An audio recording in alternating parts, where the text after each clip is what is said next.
আসসালামু আলাইকুম। সুপ্রিয় শিক্ষার্থী, আমার চ্যানেলে আসার জন্য আপনাদেরকে অনেক অনেক শুভেচ্ছা ও স্বাগতম। তো ভিউয়ার্স, আজকে মাইক্রোসফট এক্সেল প্রোগ্রামের পার্ট 47 তথা পিভট টেবিল টুলসের অপশনস মেনুর শর্ট গ্রুপের সকল বিষয় নিয়ে আলোচনা করব। আপনি যদি আমার আগের ভিডিওগুলি না দেখে থাকেন তাহলে অবশ্যই দেখে নেবেন। দেখার জন্য যে কোনো একটি ব্রাউজারে ঢুকে ইউটিউবে এসে সার্চে যদি লেখেন এম ডিজিটাল চ্যানেল, তাহলে আমার এরকম একটি ডিসি লোগো দেখতে পাবেন। উক্ত লোগোতে ক্লিক করলে আমার এই চ্যানেলের ভিতরে নিয়ে আসবে। সেখানে ভিডিওসে ক্লিক করে আপনি আমার সকল ভিডিও পেয়ে যাবেন। আর এই ভিডিওর আই বাটনে ক্লিক করেও আপনি আমার আগের পর্বটি দেখে নিতে পারেন। চলুন কথা না বাড়িয়ে কাজ শুরু করা যাক। তো আমি আগে থেকে এক্সেল ফাইলে কিছু কাল্পনিক ডাটা লিখে রেখেছি যাতে ভিডিওর লেন্থ কমানো যায়। উক্ত এক্সেল ফাইলে ডাবল ক্লিক করে আমরা ফাইলটিকে ওপেন করলাম। তো প্রথমে আমি এই কাল্পনিক ডাটাতে ক্লিক করে এর আন্ডারে প্রথমে আমরা একটা পিভট টেবিল তৈরি করে তারপরে আমরা এই অপশনগুলির কাজ দেখব। তো এই জন্য আমরা এই ডাটাতে ক্লিক করে insert click, pivot table click, এরপর আবার পিভট টেবিলে ক্লিক করলে এরকম একটি ডায়লগ বক্স আসবে। আসলে নিউ ওয়ার্কশিট সিলেকশন অবস্থায় আমরা যদি ওকে করে দেই তাহলে এরকম একটি পিভট টেবিল আসবে। তো এখন সাজানোর জন্য প্রথমে আমরা এই সেলসম্যানকে নিয়ে আসলাম রো লেভেলে, তারপরে আইটেমকে নিয়ে আসলাম কলাম লেভেলে, সেলস টাকাকে নিয়ে আসলাম আমরা ভ্যালুসে এবং ডিস্ট্রিক্টকে নিয়ে আসলাম আমরা রিপোর্ট ফিল্টারে। এরপরে সাজানোর জন্য আমরা এখানে ডান বাটনে ক্লিক করে এখান থেকে ইনসার্ট করে দিলাম, ডান পাশে একটু সরে আসলো। তারপরে আবার এখান থেকে এখানে সিলেকশান করে এখান থেকে ইনসার্ট করে দিলাম, এভাবে আসলো। এরপর আমরা এই সেলগুলিকে সিলেকশান করে এখান থেকে আমরা অল বর্ডার্স করে দিলাম এবং এখান থেকে মিডিল এবং সেন্টার করে নিলাম। এখন যদি আমরা এই সেলগুলিকে সিলেকশান করি, সিলেকশান করার পর দেখেন উপরে পিভট টেবিল টুলস অ্যাক্টিভ হয়েছে এবং এর আন্ডারে রয়েছে অপশনসের আন্ডারে রয়েছে শর্ট গ্রুপ।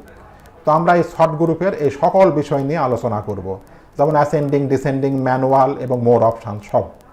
তো এখন আমরা এই অপশানসের প্রথমটি হলো এ টু জেড। তো এখন দেখেন আমাদের এখানে আমিন, বেলাল, করণ, দুলাল, ইমন, এ বি সি ডি এভাবে আছে। আমরা যদি জেড টু এ দেই তাহলে অ্যালফাবেটিক্যালি জেড থেকে এ পর্যন্ত উল্টা দিকে আমাদেরকে সাজিয়ে নেবে।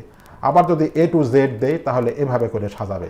আবার যদি আমরা এখানে ক্লিক করে এখান থেকে শর্ট এ টু জেড দেই তাহলে এভাবে দেখাবে। আবার যদি এখান থেকে জেড টু এ দেই তাহলে উল্টা দিকে দেখাবে। আবার যদি আমরা এখানে ক্লিক করে এখান থেকে এই যে অ্যাসেন্ডিং এখানে ক্লিক করে যদি ওকে করি তাহলে এইভাবে দেখাবে। আবার যদি এখানে সিলেকশন করা অবস্থায় এখান থেকে আমরা ডিসেন্ডিং দেই তাহলে আমাদেরকে উল্টা দিকে এভাবে করে দেখাবে। তো এর পরের অপশনটি হলো ম্যানুয়াল। এখানে লিখেছে you can drag items to rearrange them. যদি আপনি এই ম্যানুয়াল এখানে যদি সিলেকশন করেন তাহলে আপনি আইটেমগুলিকে ম্যানুয়ালিভাবে রিঅ্যারেঞ্জ করতে পারেন। যেমন আমরা যদি এখানে আমরা সিলেকশন করে দিই, আমরা যদি ওকে করে দিই, এখন সাপোজ আমি এই আমিন লেখাকে দুলাল এবং ইমনের মাঝে আনতে চাই, তাহলে এখান থেকে আমরা যদি এই এরকমভাবে সিলেকশন করে আমরা এভাবে ড্রাগ করে যদি এখানে মাঝখানে এনে ছেড়ে দেই তাহলে দেখেন আমিন লেখাটি দুলাল এবং ইমনের মাঝে চলে এসেছে। আবার না চাইলে আমরা এখান থেকে কন্ট্রোল জেড দিয়ে ব্যাকে আসলাম। তো এরপরে আমরা এটিকে সিলেকশন অবস্থায় আমরা যদি এখানে ক্লিক করি তাহলে এরকম একটি ডায়লগ বক্স আসবে। এখানে দেখেন সর্বশেষে লেখা আছে মোর অপশনস। আমরা তো মোর অপশনসের কাজটি দেখার জন্য আমরা এই শিট 1-এর এই লেখাটিকে আমরা এখান থেকে কপি করে নিয়ে আমরা এই শিট 2-তে নিয়ে আসলাম, এখানে আনলাম। আনার পর এখানে আমরা পেস্ট করে দিলাম। আমরা চাই যে এখানে আমি যেভাবে লিখেছি যেমন দুলাল, আমিন, করণ, ইমন, বেলাল এভাবে করে আমি এখানে কাস্টমাইজভাবে আমি নিতে চাই। তো এটি করার জন্য আমরা প্রথমে এই অপশনস বাটনে ক্লিক করব, করার পর এক্সেল অপশনস ক্লিক, এখান থেকে এডিট কাস্টম লিস্ট এখানে ক্লিক করব। ক্লিক করার পর দেখেন এখানে লেখা রয়েছে ইম্পোর্ট লিস্ট ফ্রম সেলস। আমাদেরকে সেলগুলি হতে ইম্পোর্ট করতে হবে। তো সেজন্য এখানে আমরা এখানে বক্সে ক্লিক করার পর এখান থেকে আমরা সেলগুলিকে যদি সিলেকশন করে দেই তাহলে এই লেখাগুলি বক্সে আসবে। এরপর আমরা এখান থেকে ইম্পোর্ট ক্লিক করার পর এখান থেকে আমরা ওকে ক্লিক, আবারও যদি এখান থেকে আমরা ওকে করে দেই তাহলে আমাদের এই সেলগুলি কিন্তু আমাদের এই কাস্টম লিস্টে তৈরি হয়ে যাবে।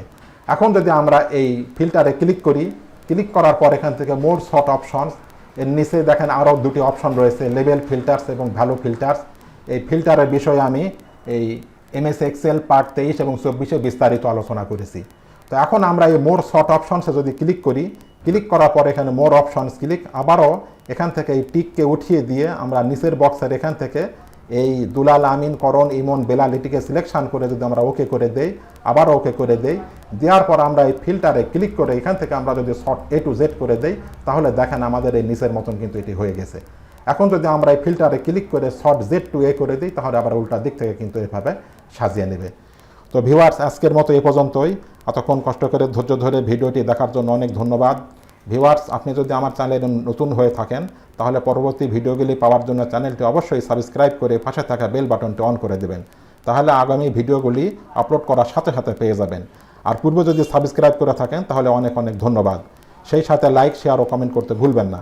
তো ভিউয়ার্স, আগামী টিউটোরিয়ালটি দেখার আমন্ত্রণ জানিয়ে বিদায় নিচ্ছি। সকলে ভালো থাকবেন। আল্লাহ হাফেজ।